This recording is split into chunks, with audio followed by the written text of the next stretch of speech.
milletimden ne de ki kan kırılmadan sonra kendini kıracağım. Allah Ekber! Bugün bu Moğol köpekler bizim topraklarımıza geldiklerine pişman edecek. Görmezsin demiştim. Sonra Tekin'in torunu Abdullah Bey. Bugün bu... Minik Orhan'a söylemek isterdim ama gebeyim ben. Biz seninle bir olup kırmızı içmek isteriz. Ben buraya altın bulmaya gelmedim. Kan almaya geldim. Neden bunca cefayla kurduğumuz devletten asla vazgeçmedim. Ulugan içi ölmeden bizler asla durmayacağız.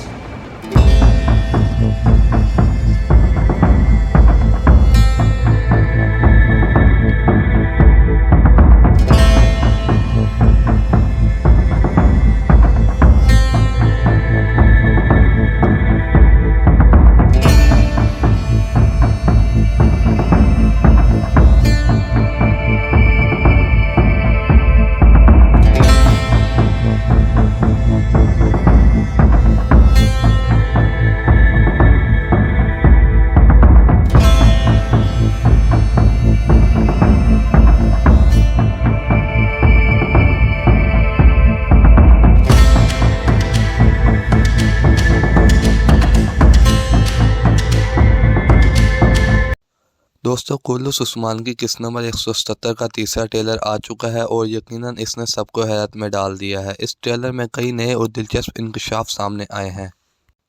बेगम खातून जो कि अलबैलब की बीवी है, कबीले में अपनी हैसियत पहले ही मजबूत कर चुकी थी, लेकिन अब वो कई कबीले के सरदार की बीवी हैं, जिससे उनकी ताकत और असर रसूख मज़ीद बढ़ गया है।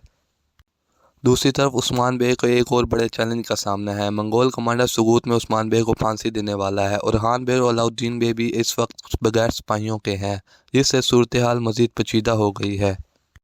तो सवाल ये है कि उस्मान बे इस मुश्किल वक्त में क्या करेंगे और सबसे अहम बात, उस्मान बे को बचाने कौन आने वाला है। इन तमाम सवालात के जवाबात के लिए हमारी अगली वीडियो का इंतज़ार करें।